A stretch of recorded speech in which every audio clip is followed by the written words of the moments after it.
Uma mudança abrupta aí de ambiente. Caiu minha internet, aí eu estou aqui utilizando a internet da área gourmet do meu condomínio. E vamos lá, voltamos aqui ao Piaget. Foi bem na troca do Brunner para o Piaget, né? Então, qual a metodologia de trabalho que o Piaget usou? Piaget usava entrevista semi-estruturada. É o que é isso, gente? Essas entrevistas são algumas entrevistas que têm algumas perguntas iniciais, algumas perguntas prévias, tá certo? Mas, na verdade, as perguntas vão sendo construídas à medida que a entrevista vai se desenvolvendo, tá bem? E nelas, o pesquisador ele ouve enquanto a criança fala e se deixa conduzir tanto pelas explicações como pelas perguntas formuladas pela criança, sem dar a resposta para ela do que o problema exige, com o intuito de entender melhor o pensamento dessa criança, tá? E qual era a orientação teórica dele?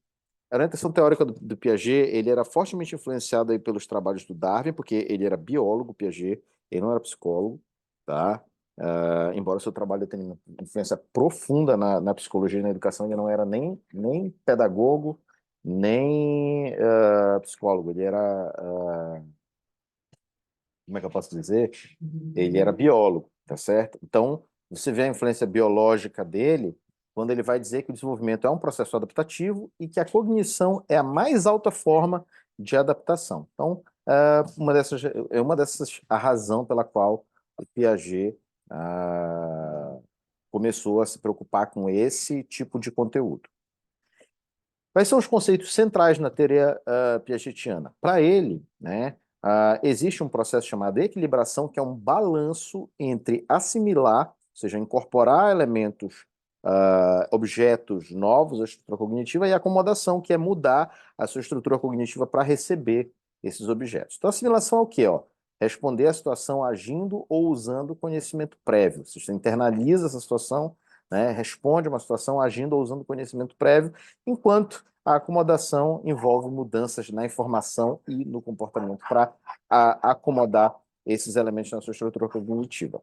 O Piaget, então, as coisas se processam, a unidade de análise da ação dele é o esquema, que é uma organização invariante da ação para uma classe de situações. E aí, né, como é que funciona essa coisa? Se a gente tem um esquema e a gente depende disso, de onde surgem esses esquemas? O recém-nascido, por exemplo, recém-nascido tem pouquíssimas coisas, né? Ele tem alguns reflexos, uma capacidade de habilidade, de adaptabilidade, e ao longo do tempo ele começa a coordenar essas ações por meio de processos de equilibração, tá certo, gente? Então ele começa a assimilar novos objetos e mudar essas coisas por meio da ação. E aí tem dois elementos importantes, que é a brincadeira e a imitação, tá? Que Piaget nos traz. Primeiro é a brincadeira. Qual é o papel da brincadeira para ele? Em termos piagetianos, a assimilação de objetos ou atividades e a ignorância de atributos que não se encaixam a ela. Então, a brincadeira ela é mais assimilativa do que acomodativa. Quando a gente vai brincar, a gente vai, quando nós somos crianças, né, ou quando as crianças vão brincar também, a gente assimila objetos ou atividades e ignora outros que não se encaixem nela. Então, ela é importante para que haja uma estabilização do esquema, justamente por conta do interesse que a atividade desperta. Ela é mais assimilativa, porque a gente está, de fato, né, assimilando esses objetos e atividades, escolhendo não assimilar outros. E ela envolve menos acomodação. E é interessante, porque a brincadeira nem sempre ela funciona da mesma maneira. A brincadeira ela vai variando, né, conforme o estágio de desenvolvimento da criança e até, né, que as crianças compreendem que a brincadeira ocorre numa mudança por acordo social, tá? Mas inicialmente não há regra nenhuma na brincadeira, as crianças não brincam usando regras. Depois, as crianças concebem as regras como imutáveis, mas elas mudam a regra o tempo todo. Depois, as crianças compreendem que a regra pode ser mudada, mas elas não mudam as regras do jogo, até que no final das contas elas tem uma compreensão completa de que as regras podem ser mudadas desde que haja algum tipo de acordo social. Isso é interessante. Quando eu era moleque, a gente descia para brincar lá no meu prédio, que eu morava no prédio, né? Vou sacanear agora o professor é garoto de apartamento, né? Garoto de apartamento com uma de rua, né? Na verdade. É, Aí a gente descia para brincar lá e tal. garotada do condomínio, a gente ia brincar de bandeirinha, de cemitério, né? Queimada, futebol, todas essas coisas, né? A gente jogava. Eu não tinha dessa, não. Menino e menina jogava também. Todos os jogos. E a gente combinava, por exemplo, tinha uma regra que era o último salva todos, mas isso era uma regra combinada. Aí a gente acabou de passar a gatinha aqui. Ah, a gente negociava, a gente vai brincar de último salva todos, né? Ah, vamos, né? Vamos brincar de último salva todos. O que que era o último salva todos? A gente escolheu uma mãe, né? Que era a pessoa que estava ali era uma das figuras do jogo, estava ali sendo aquela que ia atrás das pessoas, por exemplo, no Pira-se-esconde ou Pique-esconde.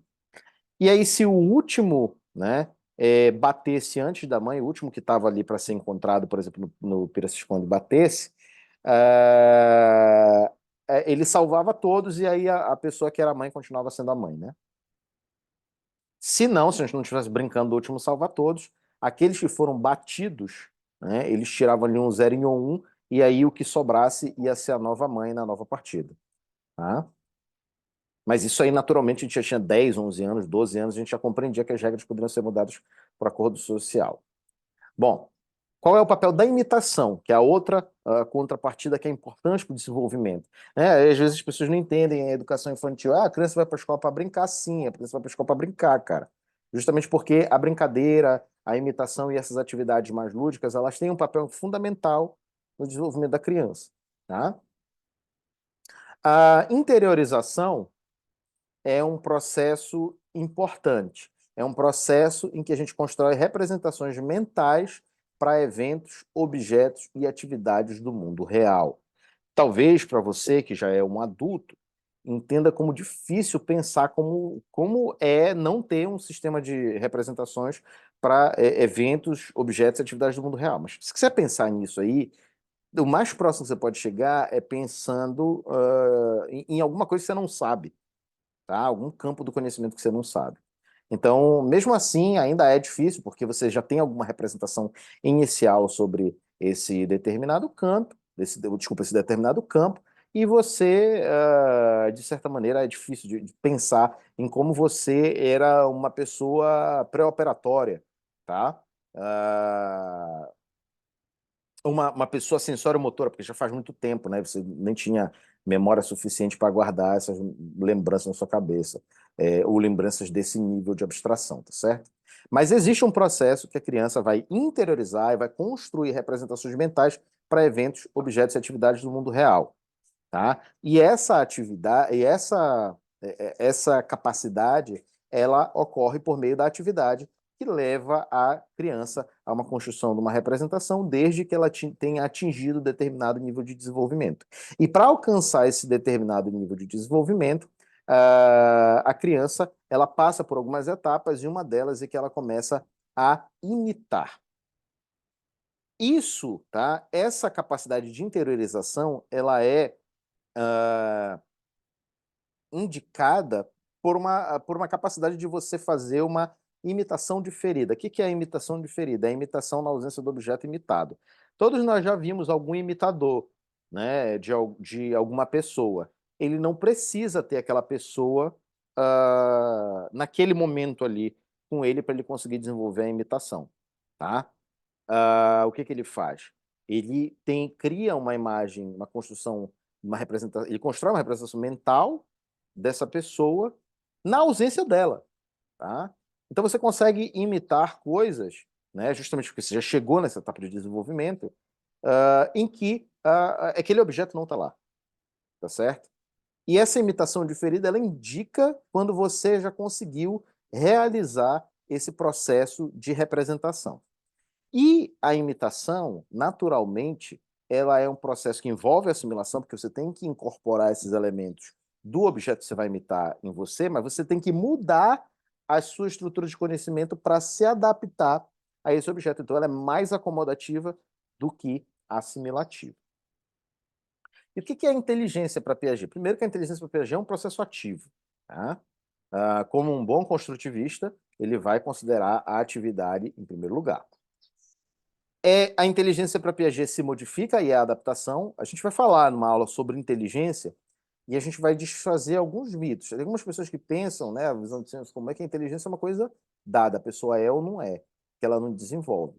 Gente, você desenvolve inteligência. Você vai ficando mais inteligente à medida que você, né, resolve mais problemas, enfrenta mais situações, porque o seu repertório de conhecimento prévio ele influencia na inteligência. Ela não é uma característica estanque, tá certo? E o que se adapta? O que se adapta são as estruturas cognitivas do sujeito, as estruturas de conhecimento que o sujeito tem, que elas visam assimilar e acomodar objetos do mundo real. Foi o que eu falei numa outra aula. Você começa chupando o dedo e chorando, e daqui a pouco, 18 anos mais tarde, você está resolvendo uma equação diferencial. Entende? O que acontece nesse meio caminho? É justamente para Piaget você assimilou e acomodou tantas coisas que você é capaz de coordenar ações complexas e você desenvolveu esquemas complexos que são endereçados para esse tipo de situação. E aí, Piaget, ele é um teórico que ele considera que o desenvolvimento cognitivo é alguma coisa que é um motor para a aprendizagem. Então, de estágio para estágio, as estruturas cognitivas elas conseguem novas habilidades gerais. E a gente vai começar a falar agora dos estágios de desenvolvimento para Piaget. Nós devemos voltar para isso aí na próxima aula sobre desenvolvimento, mas eu já vou introduzi-los agora. Qual é o primeiro estágio? É o estágio sensório-motor.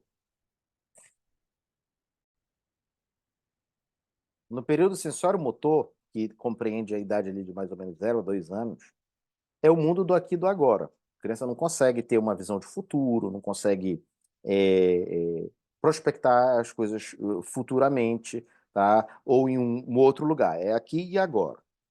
Existe ausência de linguagem de representação, existe a ausência do conceito de objeto, tá certo? E que mudanças ocorrem? O sujeito começa a simbolizar, já para o próximo período, né? Ele começa a desenvolver o conceito de objeto, a coordenação de atividades e a relação de causalidade. Ou seja, nesse período, o sujeito começa a construir essas coisas. Isso vai se concretizar no próximo período, que é o período pré-operatório, que compreende ali entre 2 e 7 anos. Algumas bibliografias colocam o período operatório dividido em mais outras 3 fases. Eu não vou falar dessas 3 fases, eu vou considerar o período pré-operatório como um todo. Tá? Ele é caracterizado inicialmente por um pensamento preconceitual, que é a incompreensão de propriedades de classes, o sujeito não consegue compreender, né, que existem classes para determinadas coisas, e o raciocínio transdutivo. O que é esse raciocínio transdutivo? Ele não é nem dedutivo nem indutivo. Você constrói inferências de um particular para o outro. Tá? Que nem a criança está andando na rua, ela vê o uau-uau, aí ela já vê um gato, acha que é o uau-uau também, né? Então, de um particular para o outro. Só que é de um cachorro específico para um gato específico, entende? Depois ela passa para um raciocínio intuitivo, que envolve mais percepção que lógica. A criança não tem a ideia de conservação. Se você pega o mesmo volume de água e 2 vasilhas diferentes com o mesmo volume, vamos supor 500 ml, a criança acha que se você passar de uma para outra, vai ter mais ou vai ter menos volume na segunda, tá? Dependendo de como ela olhar. Algumas crianças, por exemplo, se veem um pote mais largo, né, e menor, vão dizer que tem menos volume porque ele é menor, e outras vão dizer que ele tem mais volume porque ele é mais largo. Tá? Então ela não consegue compreender essa relação bilinear do volume com a área da base e da altura, por exemplo, no caso de uma vasilha cilíndrica. Tá? O pensamento é egocêntrico, é centrado na criança, então você pergunta para uma criança aí que tenha um irmão, né? Quantos irmãos você tem? Ela vai dizer um. E aí você pergunta, quantos irmãos o seu irmão tem? Ela vai dizer nenhum.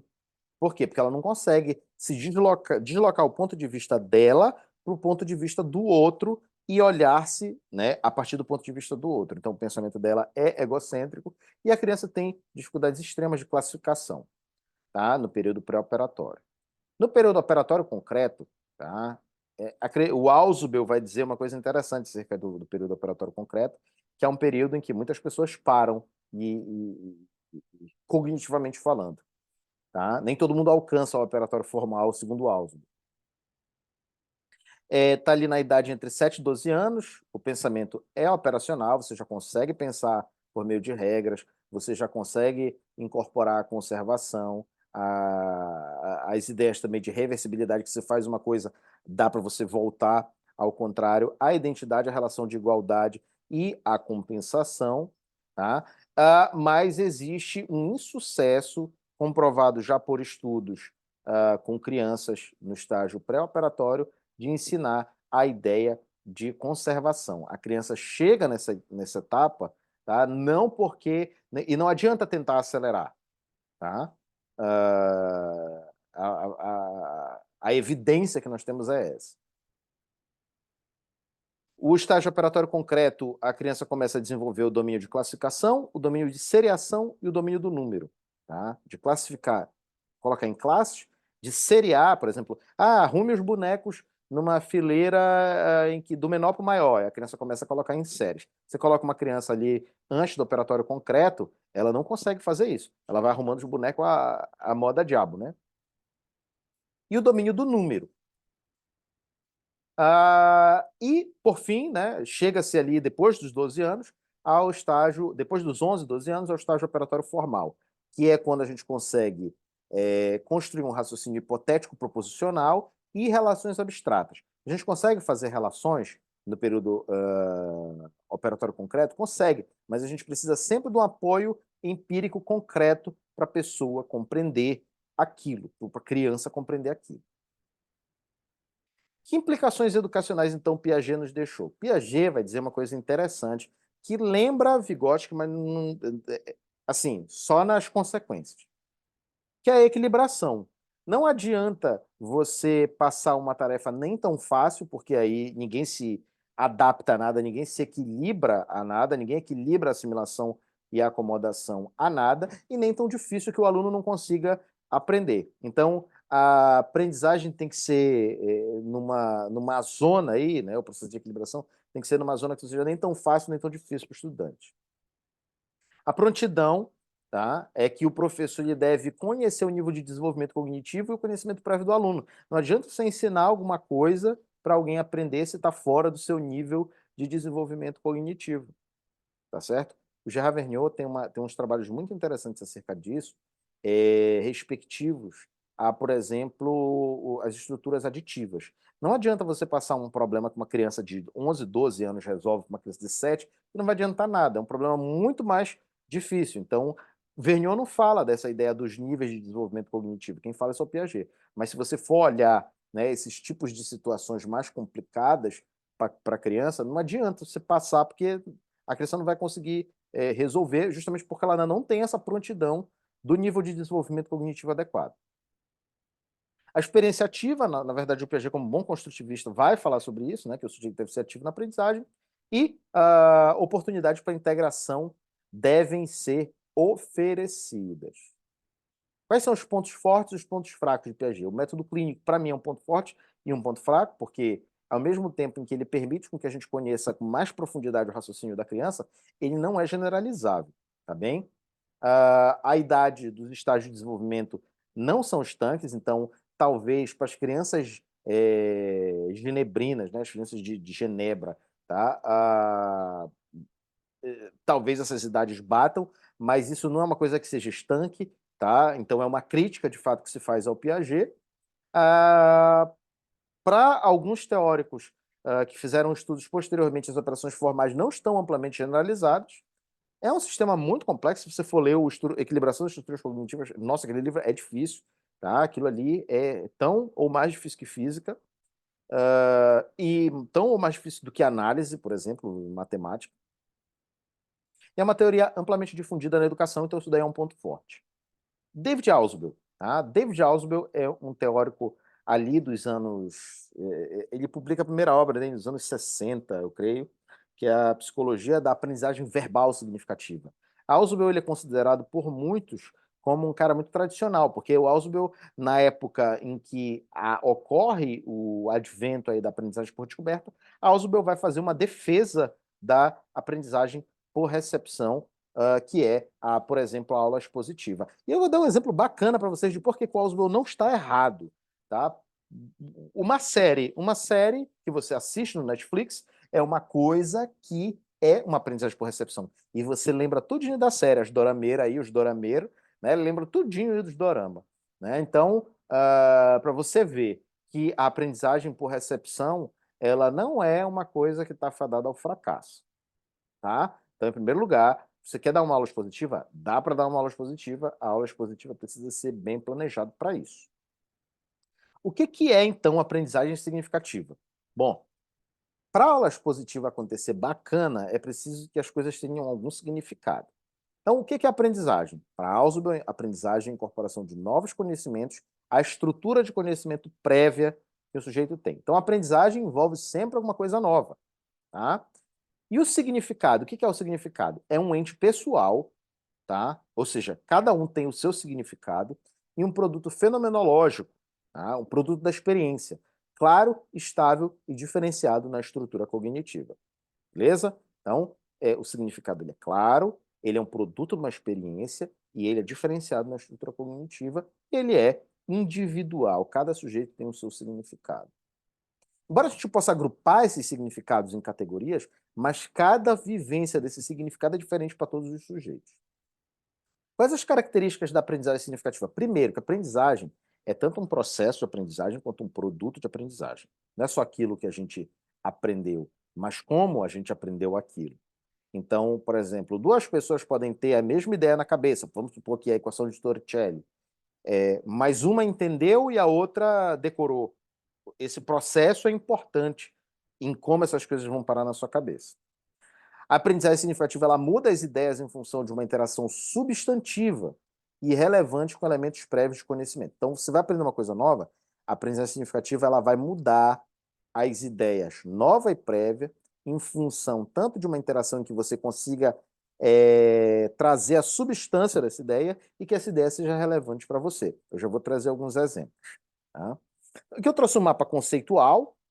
O mapa conceitual não é Ausubel. Muitas pessoas falam que o mapa conceitual é Ausubel, mas não é. Mapa conceitual é Nova, que é um dos outros teóricos que a gente vai ver, que é um humanista. Nova que usou a teoria da aprendizagem significativa e é um dos coautores dessa teoria, por isso que muitas pessoas confundem. Tá? Eu trouxe esse mapa conceitual porque eu acho que ele sintetiza legal a ideia. Tá? A aprendizagem significativa tem 3 condições para ocorrência. Tá? Que condições são essas? Primeiro, que deve haver um material de aprendizagem que seja potencialmente significativo. O que é isso? Potencialmente significativo é um material que pode ser relacionado aos conhecimentos prévios dos estudantes de um modo não arbitrário, ou seja, de um modo relevante, tá? E que não se relacione com qualquer subsunsor, mas com um subsunsor específico, isso que é a relevância. E ele pode ser entendido, tá, sem necessidade de repetir as palavras apresentadas como um papagaio, ou seja, ele é não literal, você consegue reproduzir a substância da ideia. Tá? Por isso que eu falo para vocês, escrevam com as palavras de vocês, porque assim a gente está visando construir uma ideia substantiva. Você está entendendo a substância da ideia e não está decorando aquela coisa toda. A aprendizagem significativa depende de o aluno ter uma intencionalidade para aprendizagem significativa. O que é isso? Não é o aluno ser inteligente ou ter déficit cognitivo ou coisa dessa natureza, né? Significa que o aluno tem uma intenção, tá?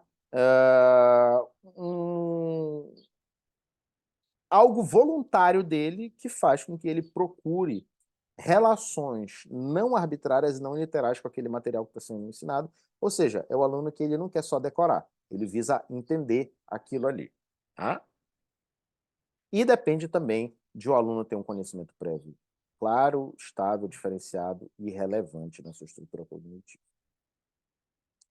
Bom, para Ausubel, a natureza da aprendizagem ela pode ser classificada por meio da estrutura do conteúdo. Então, por exemplo, uma aprendizagem conceitual é aquela que se refere à aprendizagem de conceitos, do significado do conceito e da palavra conceito. Por exemplo, quando você aprende o conceito de campo gravitacional, você aprende o que significa o campo gravitacional e aprende a palavra conceito campo gravitacional ou, né, alguma outra coisa que possa vir a substituir, né, campo gravitacional. Hoje eu vi alguém chamando de campo gravítico ou campo de gravidade, tá? Palavras, conceitos que possam substituir essa outra, né, da mesma maneira.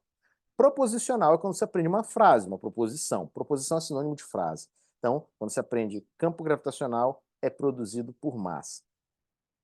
Representacional, quando você aprende, por exemplo, o símbolo vetorial que representa o campo gravitacional. A aprendizagem representacional é quando você vincula à sua estrutura de conhecimento prévio uma representação simbólica ou icônica de alguma coisa.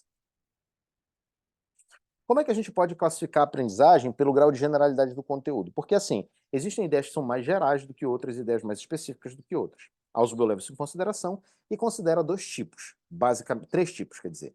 A subordinação, a superordenação e a combinação. O que é a subordinação? É quando a ideia que você vai aprender, desculpa, é mais específica do que a ideia geral. Ou seja, ela está subordinada em nível de generalidade, está numa hierarquia, está numa relação mais baixa, numa hierarquia de generalidade, da ideia que você já tem. Então, por exemplo, uma subordinativa derivativa é quando você aprende um exemplo daquilo, aprender o valor do campo gravitacional da Lua. Então, isso aqui que eu estou apresentando, um exemplo para vocês, é uma ideia, uma subordinação derivativa, tá certo? Porque você está vinculando a subordinação, um exemplo, uma subordinação derivativa, um exemplo disso. Quando eu explico para vocês o que é cada um dessas coisas, né, a subordinativa correlativa, é o que acontece. A subordinativa correlativa é quando você aprende uma extensão, uma elaboração da ideia, tá bem? Então, por exemplo, quando você aprende que o campo gravitacional de um planeta depende diretamente da massa, isso é uma elaboração da ideia de campo gravitacional. A superordenação é o contrário, é quando a ideia que você vai aprender é mais geral do que a que você já sabe. Por exemplo, quando você aprende que todos os planetas possuem um campo gravitacional, isso é uma aprendizagem por subordinação, porque você conhece vários planetas, né? E você, né, pelo menos o sistema solar você tem que conhecer, né, cara? Então, é complicado isso aí, né, cara? Então, quando você aprende que todos os planetas possuem um campo gravitacional, isso é uma espécie de subordinação, tá? Que o campo gravitacional ele é mais geral do que os planetas. Uma outra exemplo de superordenação é quando você aprende que um cão, um gato, um rato, uma aranha são animais. Então a classe animais é mais geral do que essas.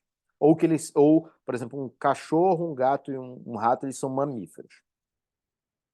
A aprendizagem combinatória é um tipo interessante, é quando o conteúdo não pode ser nem subsumido nem superordenado, né? Não pode nem ser subordinado nem superordenado à estrutura cognitiva, ele estaria no mesmo grau de generalidade, tá? Que é a aprendizagem combinatória, quando, por exemplo, você aprende a lei de força, a lei de gravitação universal, que ela relaciona força, massa, a constante de gravitação universal e a distância, por exemplo, tá? Então essas duas coisas aí não, ou mesmo a lei da oferta e produto, ou as leis da termodinâmica que relacionam coisas de mesmo nível de generalidade.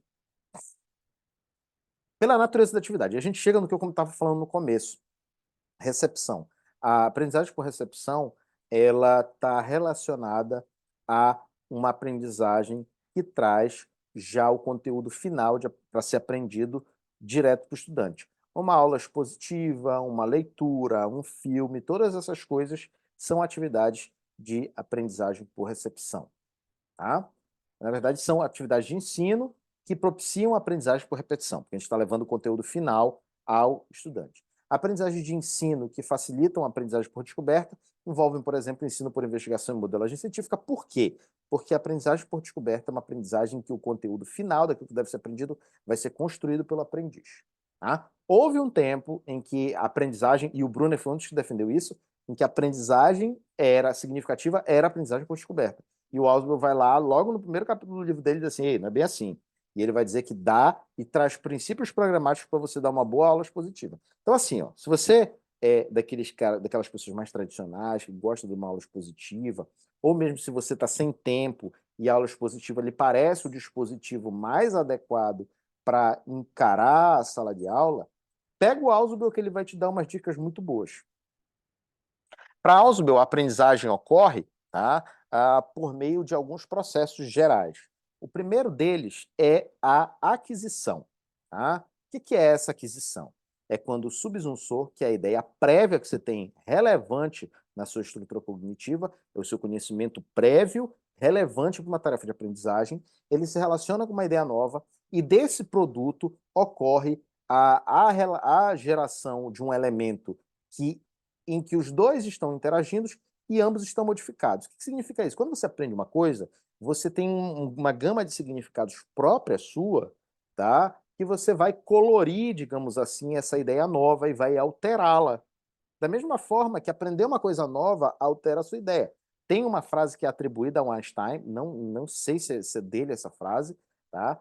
Nunca fui pesquisar sobre, então eu sempre acredito que seja apócrifa, porque o que mais tem é Einstein, Bob Marley e Cora Coralina como com frases apócrifas, né? E tem até uma brincadeira que é assim, né? Tem uma foto do Abraham Lincoln, né? Aí você pode dizer tudo que você quiser, não sei o quê, não sei o quê, aí eles botam Albert Einstein no final, né? Ou se tá na internet é verdade, aí Albert Einstein tem uma foto do Abraham Lincoln. Porque, né, enfim, né, é importante que você vá atrás dessas coisas. Eu não fui porque, bom, para mim não vai fazer diferença nenhuma se o Einstein falou isso. Para mais me interessa foi o que o Einstein falou de física, e não as frases motivacional dele, porque eu nem gosto de frase motivacional. Então, Einstein, né, tem essa frase atribuída a ele que vai dizer que mas a frase é legal, né? Que uma mente aberta a uma nova ideia nunca mais volta ao tamanho original. Isso é a mesma coisa, tá, gente? Quando você aprende uma coisa nova de maneira significativa, isso altera a sua estrutura de conhecimento. É mais parecido, assim, ó. A assimilação, o Ausubel, ele tem uma passagem no livro dele em que ele vai dizer o seguinte: olha, a assimilação, ela não é o mesmo que a assimilação piagetiana. Para o Ausubel, a assimilação que ele traz é muito mais parecida já com o processo de assimilação mais acomodação, porque a assimilação do Ausubel muda a estrutura de conhecimento, coisa que não acontece no Piaget. E aí, depois dessa etapa de aquisição, o conhecimento fica ali disponível de forma separada, tanto o subsunsor modificado, que é a sua ideia prévia relevante modificada, como uma ideia nova modificada. Aí existe um limiar de disponibilidade, existe um ponto a partir do qual você já não consegue mais recuperar. Durante o período de retenção, a força de dissociação dessas ideias está acima desse limiar de disponibilidade, então elas sempre podem ser encontradas disponíveis. Quando você for reaprender alguma coisa, você for reestudar isso aqui, for repensar isso aqui naturalmente, e você for, mais uma vez, ensaiar elaborativamente esse procedimento que eu estou aqui apresentando para vocês, vai pensar nisso aí, vai refletir, vai resolver uma tarefa, naturalmente você vai ter disponível esses subsunsores por mais tempo. Então a gente esquece, e esquecer é um ponto importante da aprendizagem para Ausubel. Tá? O que é o esquecimento? Quando, após a etapa de retenção, a força de dissociação entre essas duas coisas, ou seja, a força de separação entre o subsunsor modificado e a ideia nova modificados, ela chega a um limiar de disponibilidade e está abaixo dele, a gente não consegue mais separar essas duas coisas, a gente não consegue mais dizer o que é ideia nova e o que é ideia prévia modificados, eles estão juntos, o que resta no final, quando você esquece, o subsunsor modificado. Então você está no processo de aprendizagem significativa, no começo desse processo, em geral, é mais difícil mesmo você segurar, sustentar as coisas na cabeça. Por isso, quando você está aprendendo uma coisa nova, você demora a reter, tá? Justamente porque a obliteração acontece muito rápido, porque a força de dissociação é muito baixa e ela está muito próxima do limiar de disponibilidade na sua primeira tarefa de aprendizagem. Tá? Até por quê? Porque a sua estrutura cognitiva ainda tem muito poucos elementos relacionados, tá bem, gente? O que é o princípio da diferenciação progressiva? Bom, Ausubel traz 4 princípios programáticos interessantes para se você quiser dar uma boa aula expositiva. O primeiro é o da diferenciação progressiva. Ele fala que é mais fácil e é mais interessante ensinar do mais geral ao mais específico. Por exemplo, ensinar a ideia de função antes de ensinar a ideia de função linear. Então, você vai ensinar a ideia de função, depois você ensina a ideia de função linear, porque a função linear é um caso particular do caso geral função.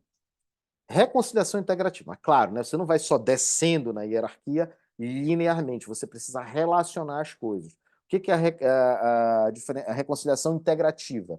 É reconciliar semelhanças e destacar diferenças entre conteúdos que são potencialmente confusos. Tá? Exemplo, quando você destaca as semelhanças e diferenças entre a função linear e a função quadrática. O que é o princípio da consolidação? Consolidação envolve insistir no domínio do conteúdo antes de passar para a próxima tarefa de aprendizagem. Quando você, por exemplo, avalia o conhecimento explicitado pelo aluno e confere seu estado antes de ensinar um conteúdo novo e você se certifica de que esse aluno alcançou aqueles objetivos de aprendizagem que você propôs. O que é o princípio da organização sequencial, que é o quarto princípio? É organizar o conteúdo de maneira a prover-lhe uma sequência lógica. Naturalmente, Isso depende da epistemologia da matéria. Algumas matérias, como a física, a matemática, provém essa organização sequencial com mais facilidade, outras não. Tá? Às vezes, na história, por exemplo, você vai ensinar história, não é uma coisa que você possa organizar aquilo de uma maneira, porque você vai ter que fazer algum deslocamento temporal que vai dificultar a compreensão do processo do fluxo histórico do acontecimento das coisas. Tá? Mas na física e na matemática é mais tranquila. A mesma coisa a psicologia. Tem algumas coisas aqui que eu vou ensinando para vocês, eu vou e volto, e vou e volto. Então, às vezes, eu estou falando de behaviorismo, quando eu já estou falando de cognitivismo, e, na verdade, essas coisas aconteceram aí, mais ou menos, em linhas paralelas, mas eu dou a entender para vocês que o behaviorismo aconteceu, depois acabou, aí depois eu volto para fazer uma comparação, né, justamente porque essa é a forma que me parece mais interessante para organizar esse conteúdo. Mas uma outra pessoa poderia entender diferente. Ela poderia inverter, no nosso caso, que a gente vai ter uma aula de aprendizagem, outra de desenvolvimento, poderia inverter essas duas coisas, certo? Beleza. Sobre Ausubel, é isso, né, que eu queria trazer para vocês. E agora a gente passa para o Vygotsky. Tá? Quais são os aspectos gerais da teoria do Vygotsky? Bom, primeiro é a ênfase na interação social e na cultura, no desenvolvimento do sujeito. Então, Vygotsky, por ser um socioculturalista, ele vai levar isso em conta. Por que que eu não chamo Vygotsky de construtivista? Porque ele não é. Tá? Vygotsky se ampara no materialismo histórico dialético, certo? Para Vygotsky, o desenvolvimento e a aprendizagem têm um papel fundamental da cultura nesse processo. Por quê? Porque o sujeito, a todo tempo, ele está interagindo com a cultura, mediado por ferramentas. Uma delas, como já falei para vocês, na aula sobre socioculturalismo, é a linguagem. Então, o desenvolvimento cognitivo ele ocorre por meio da internalização da cultura e, portanto, a socialização é importante. Para Piaget, eu acabei de falar o contrário. O desenvolvimento cognitivo, já estou me antecipando naturalmente para a próxima aula, mas o desenvolvimento ocorre porque o bebê começa a coordenar essas ações iniciais que ele tem e a desenvolver esquemas, e aí demora um determinado período de tempo para que ele consiga completamente dominar essas ações e comece a desenvolver esquemas suficientes para endereçar para as situações em que lhes pedem, então Piaget vai admitir que o desenvolvimento vem de dentro para fora. Vygotsky é o contrário, ocorre por meio da internalização da cultura. Vai ficar muito claro para vocês no exemplo do desenvolvimento da fala, tá? Bom, a construção cultural se dá por meio de ferramentas e símbolos, eles são essenciais para a mediação dos processos sociais. Ninguém interage com o outro de maneira imediata para Vygotsky, sempre é mediado por linguagem, ou por algum símbolo, ou por algum signo, ou por alguma ferramenta. E isso é baseado na ideia de que o trabalho, tá, é realizado por meio de ferramentas e que o trabalho transforma o mundo e transforma o sujeito. Que é uma ideia lá do materialismo histórico dialético, como a gente discutiu na aula passada. A cultura molda o funcionamento mental do ser humano, portanto. Então, um exemplo, as funções mentais superiores. Funções mentais superiores só ocorrem porque a gente tem cultura. Que funções mentais são essas? A atenção voluntária, ou seja, quando você... Cara, eu não sei se tem animais em casa, eu tenho cães em casa. Não adianta, não adianta. Você mostra um pedaço de comida, o cachorro ele para e só consegue prestar atenção naquela comida, tá? Mas aquilo não é uma atenção voluntária, porque você pede para ele prestar atenção em outra coisa e não consegue, tá? Então, por exemplo, você vê uma criança, por exemplo, você mostra um doce para ela, ela pode até prestar atenção no doce. Não, presta atenção aqui na aula. Depois você ganha o doce. Isso aí é um exemplo de atenção voluntária. Memória, tá? E a formação de conceitos, essas funções mentais superiores, elas são típicas dos seres humanos. E elas aparecem fora do indivíduo, na cultura, e são internalizadas por meio da interação social. Tá? Então, para Vygotsky, toda a função mental ela aparece duas vezes, uma fora e outra dentro do indivíduo. Tá? Vygotsky segue uma epistemologia materialista histórico-dialética, a gente já discutiu isso na aula passada, tá? É uma aplicação do materialismo histórico-dialético à psicologia, e nós produzimos e somos produzidos pela cultura, portanto, assim como os construtivistas, Vygotsky também acredita que nós temos que a atividade tem um papel fundamental. E o que é a atividade para Vygotsky? A atividade é a unidade da construção da arquitetura funcional da consciência. A atividade é um elemento que transforma o meio com a ajuda de instrumentos que são orientados externamente e signos que são orientados internamente. Por exemplo, quando você aprende uma equação matemática, isso é um signo, é uma linguagem que está sendo orientada para dentro. Quando você usa, por exemplo, sobre o mundo, uma caneta, aí quando você está escrevendo, isso é um instrumento e está sendo orientado externamente. Então, por exemplo, quando você vai resolver uma continha de matemática, você está usando tanto um instrumento aí como uma caneta, por exemplo, para escrever a sua linguagem, como signos que estão modificando você, que são orientados para dentro. Bom, Vygotsky trouxe um experimento com crianças, que é o experimento dos blocos. Tá? É interessante esse experimento porque assim ele traz palavras sem sentidos e 22 blocos com atributos variáveis, como altura, formato, cor e tamanho. Aí ele colocava embaixo o nome desses blocos. Por que que ele queria fazer isso? Porque ele queria garantir que aquilo era de fato um experimento de formação de conceitos, porque a criança não sabe o que é SEC, o que é BIC, o que é MUR e o que é SEV, mas isso é um conceito, tá certo?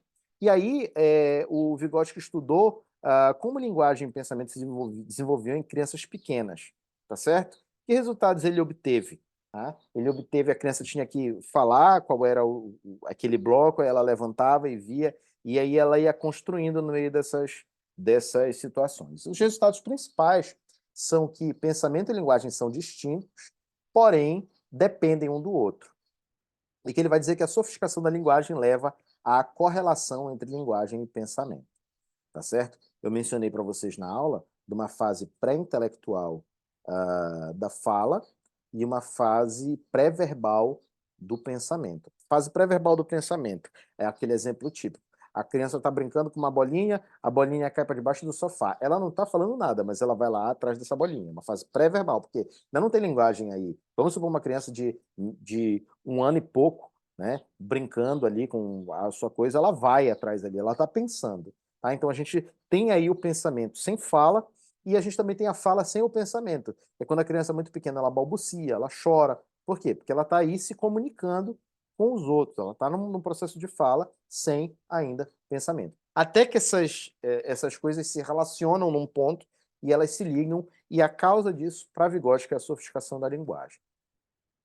E aí que é interessante, né? Quais são os estágios da linguagem e o desenvolvimento conceitual? Vygotsky não levou tão a sério essa ideia dos estágios estanques do desenvolvimento por meio de idade, mas ele colocou algumas etapas em que o nosso pensamento e a nossa linguagem se desenvolvem.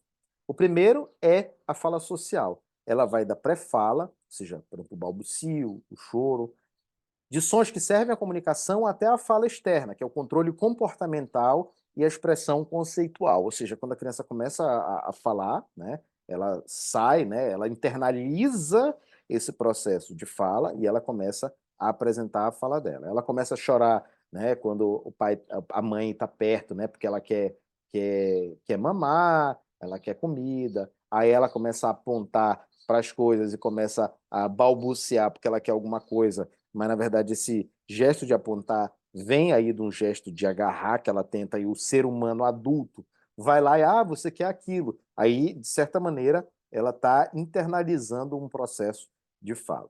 Entre a fala social e a fala interior, que é quando a gente já constrói nossas funções mentais superiores e começa a desenvolver a formação de conceitos, a memória, a atenção voluntária, existe a fala egocêntrica, que vai da fala externa até a fala organizada, a fala internalizada, e é um instrumento que ajuda a organização do pensamento. Você bota uma criança numa tarefa difícil, ela começa a falar com ela mesma como se ela estivesse tentando organizar o pensamento. Isso que Vygotsky chama de fala egocêntrica, tá certo? E que eu falei para vocês na aula sobre o pensamento fossilizado, né, que você bota uma situação difícil, às vezes a criança ou a pessoa adulta, né, já regride para essa fase da fala egocêntrica. Isso é um estudo do Alexandre Pereira, que eu mencionei para vocês, tá, no contexto da mecânica quântica. E a fala interior, que é quando a gente já consegue pensar sem o apoio da fala egocêntrica. E tudo isso se dá, né, como você pode ver, de fora para dentro, porque a fala social ela começa da internalização desses processos, da elaboração desses processos no meio da cultura na fala egocêntrica e com o completamento da internalização da função da fala interior. Então, as funções mentais superiores elas aparecem duas vezes no indivíduo, fora e dentro. Quais são as implicações educacionais para Vygotsky? Bom, primeiro que você tem que levar em consideração a cultura e da linguagem no desenvolvimento cognitivo. Então, por exemplo, ferramentas, a interação social com os colegas e os professores no contexto da brincadeira é uma coisa essencial, sobretudo, por exemplo, na educação infantil, tá certo? Então a criança vai para a escola para brincar mesmo. Tá? Se você já é pai ou já é mãe, ou se você está querendo compreender por que a criança vai para a escola para brincar, está aqui. Tá? Porque ela vai se desenvolver cognitivamente por meio daquelas atividades. Tá? O compartilhamento de representações, a interação social e as ferramentas culturais são super importantes. Nesse sentido, gente, o que a gente escolhe para comunicar um determinado conhecimento é relevante, sim. Então, por exemplo, vamos supor que você chega lá no sexto ano e você começa lá, pô, mete lá as contas de álgebra no quadro. Cara, é difícil para a criança entender isso aí. Tá? É difícil, então você tem que achar formas mais interessantes. O Gerard Vergniaud tem um trabalho interessantíssimo sobre isso, que ele fala, por exemplo, da tabela de dupla entrada para você fazer problemas de proporções múltiplas, que muitas vezes as crianças têm dificuldade de compreender, tá certo? Ou alguns tipos de diagramas são mais frutíferos na comunicação de certas coisas. Então, a escolha das ferramentas culturais que você vai usar na sala de aula são muito importantes, isso não pode passar batido por você. A zona de desenvolvimento proximal é o conceito que, para alguns, sem dúvida, é o mais importante de Vygotsky. Eu acho que é um dos mais importantes. Para mim, o conceito mais importante do Vygotsky, sendo sincero, é o conceito de mediação. O zona de desenvolvimento proximal é uma coisa que, para mim, é uma decorrência disso, uma consequência disso. Tá? O que é a zona de desenvolvimento proximal?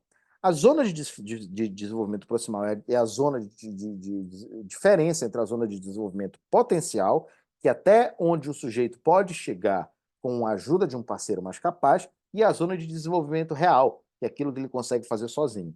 Então, toda tarefa de aprendizagem que leve a um desenvolvimento cognitivo, ela está entre aquilo que o estudante consegue fazer sozinho e aquilo que ele consegue fazer com a ajuda do outro. Tá certo? Isso que é a zona de desenvolvimento proximal. Para a Vygotsky, ela é uma zona de desenvolvimento proximal, porque ela é digamos assim, a próxima zona que vai ser a zona de desenvolvimento real. Tá certo? Então,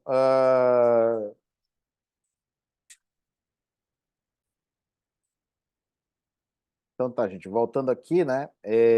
Então ela vai ser a próxima, a zona de desenvolvimento proximal, ela vai ser a próxima zona de desenvolvimento real do, do, do estudante, tá certo? Então, é a diferença entre aquilo que o indivíduo consegue fazer sozinho e aquilo que ele consegue fazer com parceiros mais capazes e depois consegue fazer sozinho. O suporte, tá? O suporte é o apoio ao indivíduo em atividades na ZDP. Então a gente fala, a gente demonstra, a gente mostra, a gente corrige, a gente aponta, a gente exige, a gente oferece modelo, explica procedimento, faz pergunta, identifica objeto. Então tudo isso é um suporte para que o estudante que esteja ali na ZDP, é um suporte como parceiros mais capazes, para que esse estudante consiga realizar a tarefa. Então é toda aquela ajuda que a gente dá, é todo aquele apoio que a gente dá os indivíduos que estejam numa tarefa dentro das EDP deles. Quais são os pontos fortes e pontos fracos em Vygotsky? Bom, eu acho que isso é um ponto forte, tá, gente? Mas pode ter gente que entenda como um ponto fraco. Que a descrição dos estágios não é particularmente útil ou ela de fato existe, tá? Então, eu acho que essa teoria aí com momentos estanques, ela pode ser também uma coisa que seja engessadora, mas é também um ponto fraco porque quando a gente tem uma estrutura de referência, as coisas ficam mais fáceis de interpretar. Então, fica aí na sua conta de refletir acerca disso e entender se isso é um ponto forte ou ponto fraco.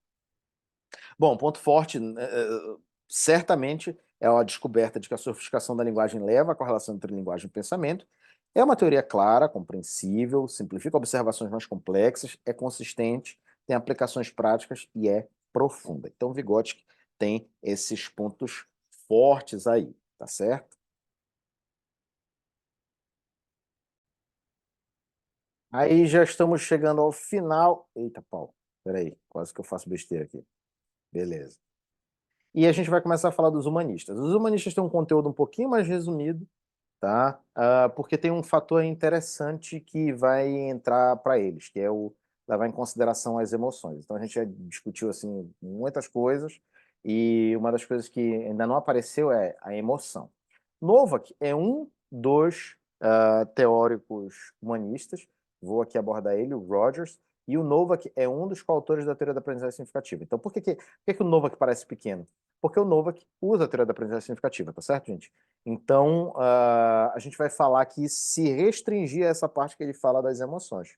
Quais são os aspectos gerais dessa teoria dele, né? Além, é claro, da teoria da assimilação, que é fato que ele usa.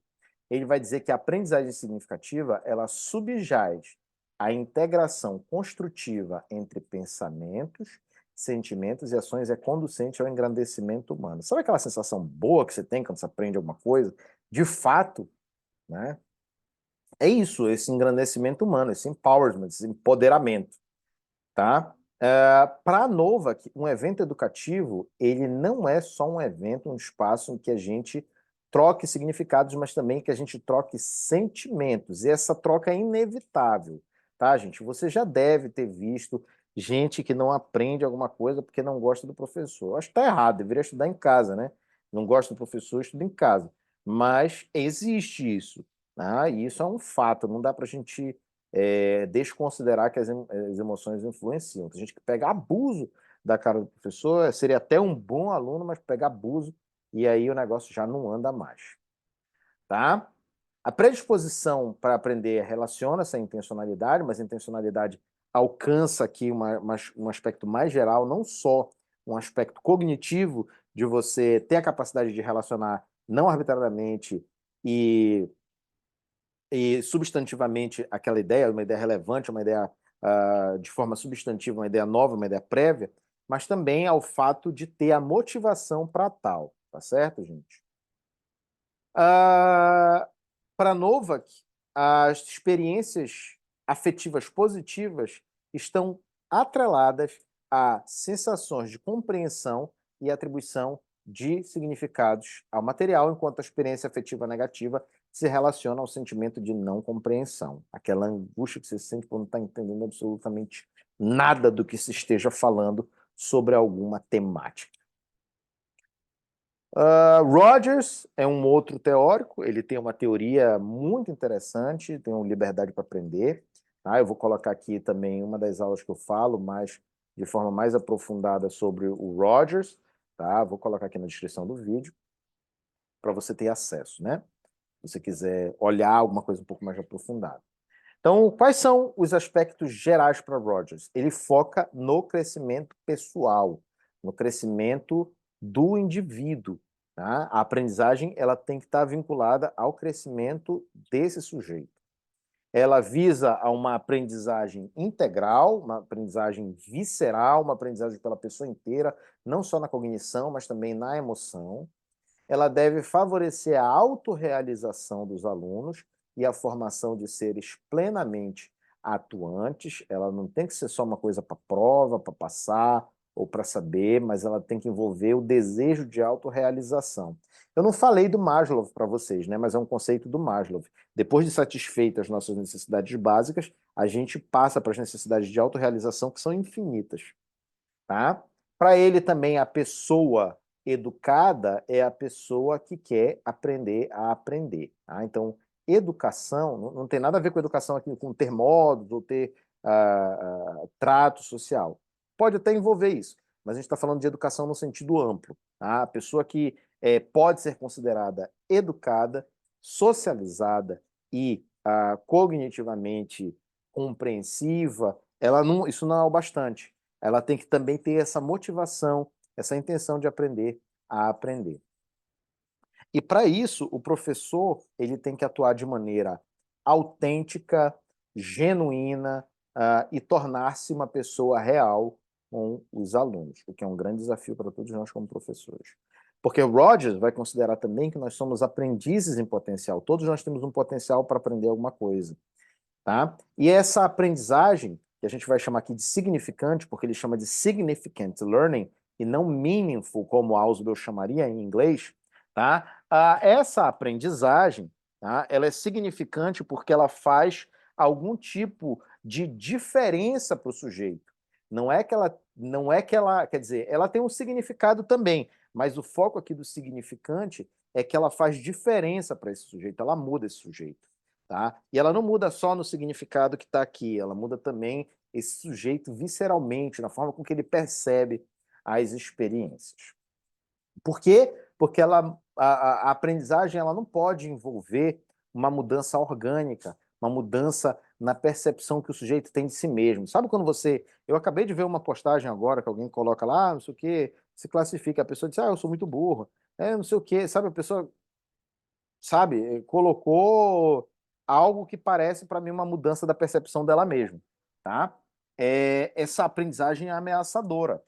Então, esse tipo de aprendizagem é o que muitas vezes a escola quer da gente. A escola quer que a gente mude a nossa personalidade para uma personalidade padrão do aluno bonzinho, tá? Então, para Rogers, isso é extremamente ameaçador. É uma das razões também de eu falar para vocês que eu não vejo, por exemplo, 30 alunos na minha sala. Eu vejo 30 subjetividades. É difícil, porque cada um é cada um e tem aí um universo em cada pessoa. Mas é algo que a gente tem que perseguir e eu persigo isso todo dia, porque é importante para nós compreender isso e respeitar as pessoas como pessoas, tá? Mas eu também dou aí, reconheço, ou melhor, nem reconheço não, eu agradeço, porque reconhecer é só você dizer assim, não, isso aí realmente aconteceu e tal, não, eu agradeço, eu sinto uma atitude positiva em relação a isso, é uma das coisas boas que o curso de psicologia me trouxe, né, que é de fato ter essa